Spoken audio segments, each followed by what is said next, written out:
Né en 1890, dans une famille d'artistes, son père était peintre, sa mère pianiste. Pasternak grandit baigné dans la musique, la peinture, la philosophie. Il aurait pu être compositeur, mais c'est la poésie qui devient son instrument. Dès ses premiers recueils dans les années 1910, il frappe par sa singularité absolue. On le rattache souvent aux futuristes, comme son ami Mayakovsky. Pour son langage complexe, ses images audacieuses, sa syntaxe qui semble épouser le chaos du monde. Mais chez Pasternak, il n'y a jamais de rupture brutale. Sa poésie est un pont immense. Elle relie la tradition de Pouchkine et de Bloch aux expérimentations les plus modernes. La musique de Scriabine à la philosophie. Il ne rejette pas le passé. Il le fait vibrer autrement. Qu'est-ce qui fait le cœur battant de sa poésie? C'est une perception aiguë, presque physique, du monde. Pour lui, une averse de pluie, le craquement de la neige, le vol d'un oiseau ne sont pas des détails, mais les pulsations de l'univers. Chaque vers est un émerveillement devant le miracle du tangible. La poésie est partout, comme la pluie, semblait-il dire. Mais son regard ébloui n'était pas naïf.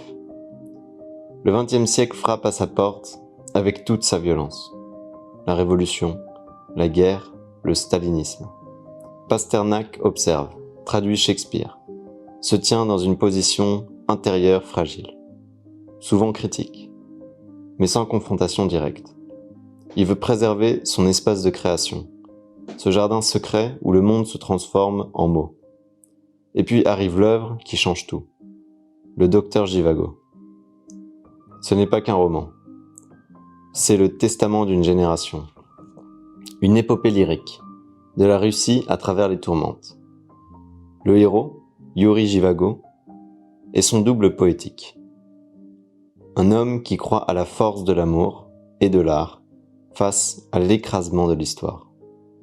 Le prix Nobel de littérature en 1958 est une consécration, mais aussi une condamnation. Le régime soviétique le traite de traître, le force à refuser le prix. C'est un exil intérieur. Pasternak meurt en 1960, épuisé dans sa datcha de Peredilkino, entouré du bois de bouleau qu'il aimait tant. Il n'a pas été fusillé comme Mandelstam. Il n'a pas mis fin à ses jours comme Tsvetaev. Mais il a été étouffé, isolé, brisé par la machine du silence.